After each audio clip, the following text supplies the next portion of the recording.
Five Nights at Freddy's needs no introduction. It's a juggernaut in the horror industry, and with a new movie and a game releasing soon, well, as of writing this, there's no signs of it slowing down. But what was the inception of this juggernaut? How did one of the biggest franchises in the past decade come to be? Let's take a look. FNAF's creator, Scott Cawthon, started his game development career making Christian adventure games. In 2012, he released two games, Pilgrim Progress and The Desolate Hope. While both were well received, they barely brought in any money. Cawthon decided to move away from Christian themes with his next game, Chipper and Sons. Upon release, the game was negatively reviewed. The characters were viewed as creepy, scary, and even as examples of Uncanny Valley. Terrifying. Utterly What in the name of Jesus Saint McFuck? Notice the dead, terrifying, soulless eyes of the background characters. That's a signature of Chip and whatever the fuck it was called, Chipper and Sons. This negative reaction, along with Cawthon's growing financial problems, led to his depression worsening. Believing God didn't exist or that God hated him, Cawthon started expressing suicidal thoughts. Catching wind of this, his insurance company canceled his life insurance policy. Cawthon believed now even his death had no value. He went back before God with nothing and asked God to use him somehow. Scott felt led back to making games and decided for his next game, he'd make something intentionally scary. If people thought his characters were creepy animatronics, then he'd give them creepy animatronics. When coming up with the characters, Scott took inspiration from Chuck E. Cheese mascots. Naturally, this meant they would all be animals. Bonnie, Chica, and Freddy came to him quickly, but Foxy took longer. Scott initially was deciding between a fox, a wolf, and a beaver. The beaver was his first choice until he felt it was too close to Chipper from his previous game. The main three characters, Freddy, Bonnie, and Chica, those designs just kind of, I didn't really plan ahead like what animals they should be. Those three just kind of seemed natural to me for some reason. Mm-hmm. You know, the only one I really struggled with was trying to think of the fourth character. I mean, one of the contenders was a fox, obviously, which ended up winning. The other one was a wolf. Another one was going to be a beaver. But then later I decided against that because I thought that was too on the nose from Chipper, so I decided against that. But yeah, actually, if I remember correctly, I really think that a beaver character was the front runner until I finally decided against him because of Chipper and then went with fox instead. Real quick, I want to give a shout out to Daco's interview with Scott Cawthon. It's one of the few interviews I could find for research on this video, and certainly the one that asked more than just basic questions. The whole interview is super interesting, and I recommend watching it all when you get a chance. Back to the game, we just have our last member to talk about, Golden Freddy. In Scott's own words, sometimes things just happen during the game making process. I can't explain Golden Freddy. Scott got to work making the models in Autodesk 3ds Max. From there, the rest of the game's development takes place on QuickTeam Fusion 2.5. All of Scott's FNAF games are made using these two programs. For the actual game, Scott wanted the experience to be smaller than his previous games, believing to make the game more robust would help with the experience the player had. Five Nights at Freddy's was kind of the result of me switching to this idea of making these shorter experiences that I can make a bit faster, without committing, 2 years to them. While also, just making it a really robust experience. It's just a shorter game, Yeah. He knew he was onto something when he got scared by Bonnie after coding him in. But yeah, I remember when I was developing the game at the time, Bonnie was just a still image and not an animated jump scare. I just had an image of Bonnie up in your face for whenever he had reached you. Yeah. And that startled me. I was flipping through the panels and stuff, and I was intentionally I was testing out the AI. Yeah. I think I even had a little map showing me that there was a little red dot moving through the building. Mm-hmm. But even though I was expecting it, I put down the monitor and there was Bonnie looking at me, and it was upsetting. It was startling. Yeah. Other than the jump scares, Scott wanted audio to be an important part of the scares. Scott gets some of his audio from websites he uses while making the rest. Lastly, the idea for booping Freddy's nose came from one of Scott's sons. I will tell you, my oldest son Ian, he contributed an idea for the first game that has become iconic to the series, and the series could not go on without it. Right. And I need to take a moment to give him full credit for that. My son Ian, after they had been beta testing, I was like, hey, so do you guys have any suggestions for anything? Like, what do y'all think I should add to this? And Ian said, you should make it so that when you click on Freddy's nose, it honks. and I was like, oh, like that'd be kind of a fun Easter egg. Yeah. So I added it in, and now the rest is history. I'd love to go into more detail on specific elements of the game, but there's frankly no details about it. Before release, let's go over the cut content. To start is a Kickstarter that Scott made for the game. Freddy at the time was named Freddy Bear instead of Freddy Fazbear. In the files, we found a lives counter that is actually found in most FNAF games. There's early versions of the map where the cameras aren't boxes, there's some unused images like the trio looking at the camera while on the stage, and Freddy's endoskeleton without his mask on. After 6 months of development, Five Nights at Freddy's releases on Desura, an indie game website. Even before popular YouTubers got their hands on the game, its downloads were skyrocketing. As I'm sure we all know, once YouTubers like Markiplier, PewDiePie, and The Game Theorist got their hands on the franchise, its popularity exploded. The game would be released on Steam 10 days later for $5. Scott's reasoning for his low price here and for the future games is to keep the games on top of best-selling lists longer. Scott would go on to make 6 more FNAF games before giving Steelwool the reins over creating more games. Scott would also helm numerous books and even a movie that has a sequel releasing later this year. Speaking of coming out, while writing this, Secret of the Mimic is coming out soon, but it's likely already out by the time this video is out. That recording wasn't very long. Well, I guess I'll do all of Scott's games then. Shortly after the first game exploded in popularity, Scott got right to work on a sequel. This was around late August or early September 2014. Before we keep moving forward, I want to throw out that to our pleasure, these games were coming out a couple of months after the previous one. It is now sort of my displeasure that talking about them being made is way tougher because of it. Scott doesn't do many interviews, as almost everything we know is from his interview with Daco. Now back to FNAF 2. At this point, Scott was incredibly comfortable with Fusion, allowing him to power through game development. When thinking of the game plan for a sequel, Scott felt it needed to be more chaotic. More specifically, like an overwhelming panic. You know, there wasn't a really in-depth planning phase.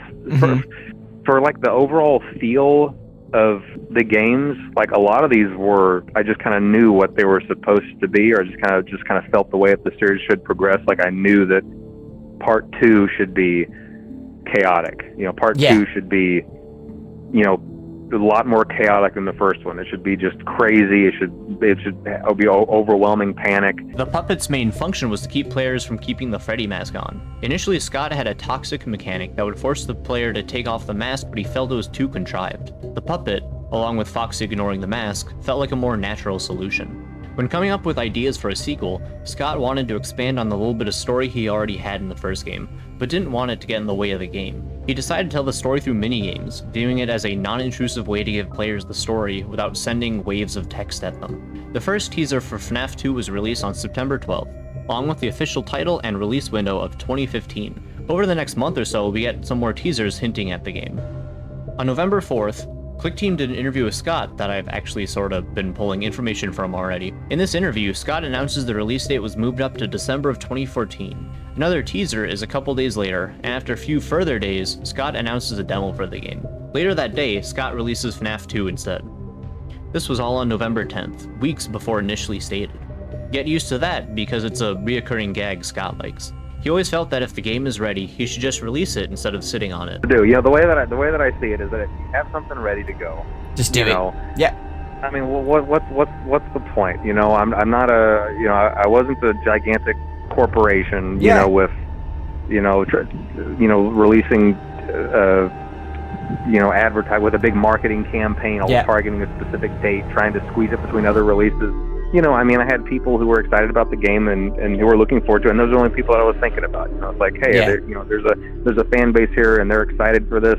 You know, why not just go ahead and let them have it, and I'll just hop into the next project. You know, and that served me really well for the majority of the games. Lastly, we have the cut content. Here's the bar showing your toxicity meter. The puppet was planned to appear in the office at one point. This image is named Puppet in Office and would have been used like the withered animatronics. Here's Toy Chica in Party Room 4. The Lives mechanic also makes a comeback. There's also this pixelated image named Mike. Its files have the same size as other animatronic movements, hinting that it would have been an enemy or a hallucination. This teaser of Foxy and Mangle has a hook under Mangle, implying Mangle had a hook at one point. We now move on to FNAF 3. My personal least favorite of the games. Starting off roughly a week after the second game's release, Scott Cawthon's website showed a new teaser with the words offline. When you brighten the image, until next time is revealed, hinting that a new FNAF game is in development. Scott had decided that while the previous games were more busy and chaotic, this one needed to be a one-on-one. So knew, even at that time, before, as I was working on part 2, I knew that 3 should be a very personal experience. It should be the opposite of what 2 was. Part 3 should be kind of one-on-one. At the time, he viewed this as the end of the series, so the natural enemy of the game would have to be the purple guy, the only real villain the story had at the time. It took some time to find the exact model for Springtrap. He wanted to convey that there was a person hidden somewhere in the suit. There is no known information on the rest of the game's actual development, but this game starts elaborate teasers leading up to the release of the game on his website. On January 3rd, a new teaser was shown with our first look at Springtrap and the text, "I am still here." When the image is brightened, a 3 is shown in the corner. "I remain" was also found in the image's source code. On January 14th, we have our third teaser showing a box of animatronic heads and a 3 above them. When the image is brightened, we see more of Springtrap on the side of the image. On February 3rd, a fourth teaser was uploaded, showing the in-game's map. When brightened, we also see the vent system. On February 15th, Scott made a post saying he was hacked and that FNAF 3 was released by the hackers. Scott links to the game on GameJolt and later reveals it to be the first of his troll games. On March 1st, a new teaser was released showing Phantom Balloon Boy. When brightened, there's a 10 in the bottom left corner. Scott's initial plan was to have a countdown with his teasers, but dropped it after the first one. The very next day, Scott reveals another teaser showing Phantom Foxy and Chica with the text, "It's all in your mind." Scott would then send a demo to content creators, and shortly after, surprise dropped the full game. For cut content, there's not much honestly. The lives mechanic makes a return, there's an unused 7th night graphic, here's a piece of text saying "seal the vent." This was likely meant to be a button instead of double clicking to close the vents. Finally, the puppet sprites from FNAF 2 are in the files. Like I mentioned earlier, Scott's initial plan was to end the series after this game, but the criticisms of this game got to him. People viewed the jump scares as not scary enough. This bothered Scott and started his need to make another game that addressed fans' criticism of the previous game. Scott releases a new teaser showing a black Freddy hat on March 3rd, 2015. Scott goes quiet till April 22nd, where a new teaser shows the hat is gone. A few days later, on April 27th, 2015, Scott released his first teaser for FNAF 4. The teaser shows Nightmare Freddy with the text, "The Final Chapter, 10/31/15." When making the game, Scott wanted it to feel unique. To start off, he went more elaborate on the animatronic models. This caused him to take roughly 2 weeks to model each animatronic, due to all the teeth and tears in each suit. For gameplay, Scott felt he needed to experiment more to make the jump scares scary again. Well, lots of the games were kind of experimental with different ways of initiating, the jump scare to see what was really effective. And yeah, I think looking into, this big dark chasm in front of you, not knowing if there's a face, 2 inches from your own face looking back at you, and you having to commit to turn on the flashlight, and then I think that one really worked. Over the month of May 2015, Scott released 3 new teasers showing off Nightmare Bonnie, Nightmare Chica, and Nightmare Foxy. While the other 3 Nightmare animatronics look the same as their final game versions, Foxy's tongue gets changed before the final product is released. On June 11th, a 5th teaser showing Nightmare Fredbear's purple hat is revealed. When brightened, we can see the text property of FR. A week and a half later, on June 25th, a 6th teaser showing Nightmare is shown. Finally, on July 9th, the last teaser is released, showing Plushtrap on his chair. When the image is brightened, text is shown saying terrible things come in small packages. At this point, FNAF 4 is finished being made. Scott releases a trailer on July 13th and fully releases the game on July 23rd. A full 3 months early, and a surprise to the entire community. 3 days after the game's release, Scott shows a new image on his website saying, "The End. Thanks for playing." So realistically, here's where FNAF World starts getting teased, but I don't plan on covering it in this video. Scott's comments on it make me want to give it its own video, so we'll skip ahead to October where a new teaser is shown on Scott's website. This teaser shows Jacko Bonnie and was released on October 15th. From here, every roughly 3 or 4 days, a new teaser would be released. The second shows Nightmare Balloon Boy with the text "Hello" when the image is brightened. The third is a plush of Freddy with Night Marionette behind it when brightened. The fourth says "Come hang out" and Nightmare Mangle is revealed when brightened. Finally, we have a teaser showing Jacko Chica with the text "See you soon" with the date for Halloween on it. This all leads up to October 30th when the Halloween update for FNAF 4 gets released, a day before its announced release date. Let's go over cut content. There's not much, so I figured I'd group the base game and expansion together. First is this text saying "Chapter." Each minigame was supposed to be labeled as the end of night chapters. Here's an animated flashing star. The infamous chest scene at the end of the game has an open graphic that was never used. Lastly, remember that Nightmare Mangle teaser? Her hanging upside down and all the wiring was not present in the final game. Game-wise, Scott goes quiet for a couple months till February 18th, 2016, where he releases a new teaser. It's just a handful of lines.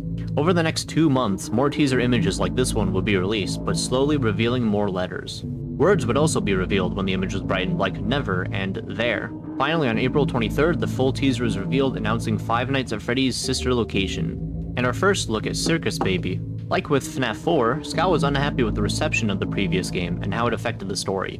For his next entry, he wanted to narrow interpretation down. When coming up with the design of the models, Scott wanted them to be sleek and cater more towards his sci-fi interests. I think the sister location characters are probably were my favorite ones to model.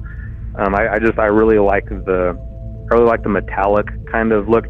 I always kind of tend to lean sci-fi, which has actually gotten me in trouble a couple times with this franchise. You know, anytime I try to lean sci-fi, which is my natural inclination, you know, people are like, "Hey, whoa, this is a horror story," and then I have to somehow try to guide it back, you know. And then rightfully so. The first game's a horror movie; it's not sci-fi. But yeah, I don't know. I wanted it to be sci-fi. I wanted it to look really sleek and polished, and you know, I really enjoyed modeling all of those characters. And yeah, like I said, I think those are probably some of my favorite characters of the series. When it came to the rest of the game, Scott sat back and thought about how he could improve the current formula. He ended up adding the roaming you do throughout the location, along with hiring voice actors for certain characters. Scott released a new teaser on May 16th, giving our first full look at Circus Baby. A month later, a new teaser is revealed showing Ennard. Once again, another month passes before another teaser showing off the Biddy Babs. In this picture, there's 7, while in-game only 2 appear. A couple of weeks later, on July 21st, a new teaser showing the shock and light button used in the main game. When the image is brightened, it reveals the mini arenas. A month later, Scott announces the cancellation of the game due to leaks. This is likely referring to the info the community found on the source code of the other images. When browsed and put together, the info found in the code alludes to the story behind sister location in the game. This cancellation announcement was done through an image on his website. This was revealed to be a hoax, as when you brighten the image, it reveals a news article about the in-game location being closed due to gas leaks. A week later, on August 27th, a new teaser is shown with Ennard and a release date for the game when the image is brightened. The same day, another teaser gets dropped showing the map of the game. Once again, on the same day, the teaser changes back to the Ennard one. This teaser just removes Ennard and keeps the date. On October 4th, Scott announced that the game will be delayed due to the game's darker themes. This ended up being one of Scott's hoaxes, as the game was released 3 days later on its original release date. Roughly 10 days after the game is released, an update that would add Custom Night was announced. In this teaser, Bon Bon is showing crawling through the vents, which he never does in-game. A little over a month later, on November 28th, a second teaser showing Funtime Freddy along with the release date is shown. Custom Night was added on December 1st with one mode, Golden Freddy mode, locked as Scott wanted to fix some issues with it. The next day, he released an update adding the mode. Once again, the very next day after that, he releases another update adding a cutscene after beating the mode. Now let's go over some cut content. First, we've got an image of Ballora receiving a controlled shock. Then we have this red image of Circus Baby. Initially, you would be able to see where you are on the map, indicated by the blue line here. Here's 2 unused voice clips. Glass pressure trigger. Please do not push against the glass. Motion trigger. Technician control. Finally, we have some unused voice lines from Funtime Freddy. Some are pretty similar to the ones in the base game, while a couple have a German accent. Hello, little children. Glad to see you back again. Come closer. I'll sing a song for you. Anybody home? You sure? Okay, let's go get him in 3, 2, 1. According to Kellen Joff, Funtime Freddy's voice actor, initially Funtime Freddy was supposed to have a German accent. After the release of Sister Location, Scott felt he needed to change his approach to teasing the games. He felt everyone was getting tired of the teasers and felt they would go, "Oh, this again?" So Scott decided to not say anything about a new game for roughly a year. I mean, that was a game that was born out of necessity, because I needed to kind of bring a conclusion to several events from the series. However, whenever I was in the early stages of it, and I think I'd released a very early idea that I was working on another game. But I think it was someone on Steam that just made a passing comment. It was just a passing comment. Nobody paid any attention to it. He'd better not just start teasing a game like he always has been before, because it's just not going to cut it anymore or something like that. I don't know. It was just some passing comment, but it just made me start thinking. It's like this next game, I really can't do that. I can't just do the same thing that I did before. I can't just start releasing teasers because, for some reason at that time, I just knew that if I went through another year of just releasing teasers, that would give everybody a lot of fatigue. Like that would fatigue people. That would wear people out, and it was going to rub people the wrong way. But at the same time, I needed to resolve a lot of issues with the story. And so those two factors combined, that's the way that I handled it the way that I did. I worked on that game for a year in secret, all the while the fan base was, getting pretty agitated that, I wasn't talking to them and I wasn't working on anything. But I knew that was the way that it just had to be. It had to be this way. This game could not have a lot of hype behind it because that wasn't the purpose. The purpose of it was not to make a lot of money. The purpose of it was not to build a lot of hype.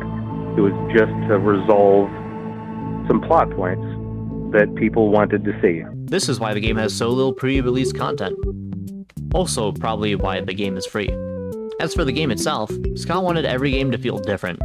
Using the opening of the game with throwing pizzas, and then suddenly cutting to seating across Scrap Baby, illustrates that. Our first hint that this game existed was on August 18th, 2017 when Scott updated us with this teaser. Then there was 2 months of silence until Freddy got some friends. Another month passes and Freddy has decided to juggle some pizzas. Finally, at the beginning of December, Scott announces the game and its title. Over the course of the next 3 days, Scott releases a countdown teaser until the game is finally released. With nothing else to mention, let's talk about cut content. First up is this blueprint of Molten Freddy. It's only viewable in the game files and was likely part of the Insanity ending. Before you physically press buttons on the tape recorder, they were separate buttons to press.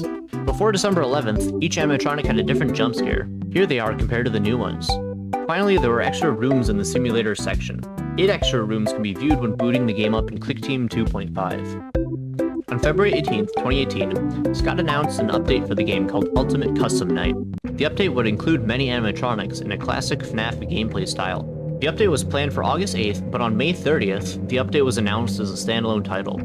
At first, the roster would have 40 different animatronics, but Scott felt too many characters were left out, so he kept adding new ones. For this title, he found some new tricks to help put this many characters in the game. The major problem he had in Pizzeria Simulator was running out of memory. That's why the characters don't move much. In Ultimate Custom Night, by rendering the characters smaller and scaling them up, this would save space. Like my biggest problem with Pizzeria Simulator, and I'm just kicking myself, was that I wasn't utilizing some of the graphic features properly. Especially with the jump scares. Because I had these high resolution jump scares, and it would just run out of video memory so fast I had to just chop out frames. But there were just some really neat tricks, to render them smaller and then scale them up for the sake of the game. And you really can't tell when you're playing it. They might look a little bit fuzzier, but they still look pretty high quality. But it just allowed me to squeeze in all these characters and all these jump scares and just all this content, really seamlessly. Ultimate Custom Night was meant to be a capstone and even possibly the end of the franchise. When coming up with the challenge the game would present, Scott looked back at his previous custom nights and how players rose to the challenge of beating them on the hardest settings. He believed that if he could beat something, then others would have no problem beating it as well. While the intention for his other games was never to have people be able to beat the other custom nights, Scott needed to make sure this one was beatable. That the animatronics wouldn't conflict with each other in such a way to make things impossible. The only caveat to this is the collecting coins mechanic. With how much is going on, Scott felt he might not be able to collect enough to buy items from the shop. He ultimately kept it the same, viewing something like keeping a camera on an animatronic to keep it in place was a backdoor to the coin issue. Scott gave the game to some creators to test out, and Dawko gave him the idea to unlock different offices as rewards for point totals, instead of the original plan of randomly unlocking them. Here's where I'd go teaser by teaser, but the teasers are a little different than normal. As time passed, a bar showing characters downloaded would progress while more characters were added to the board, for lack of a better word to call it. The game ends up releasing June 27th, 2018, and was quickly the highest rated of Scott's FNAF games. Now let's go over the cut content. Here's an animation of Bonnet covering her nose after getting booped. Here's the prototype of the FNAF 1 office. Based on the teasers, Candy Cadet and Adventure Endo 01 were initially going to be enemies. They were replaced by Withered Chica and Withered Bonnie, respectively. Initially, Nightmare Freddy and the Freddles were going to be separate enemies. In the base game, they have been merged. Likewise, at first, Trash and the gang were separate characters before being merged into one. Well, that's it for all of Scott's games. From here, he would give the IP out to Steel Wool Studio to make bigger FNAF games. Scott has, of course, been overseeing the franchise still, and nothing gets made without his involvement. I kinda did the outro earlier already, so if you enjoyed, feel free to subscribe. And if you really like the video, then I'll probably jump right into Security Breach in the next episode. I also want to do both Help Wanted games in one video, but I still haven't played the second one, so that video will have to wait. I'll end up streaming it here when I do. See ya!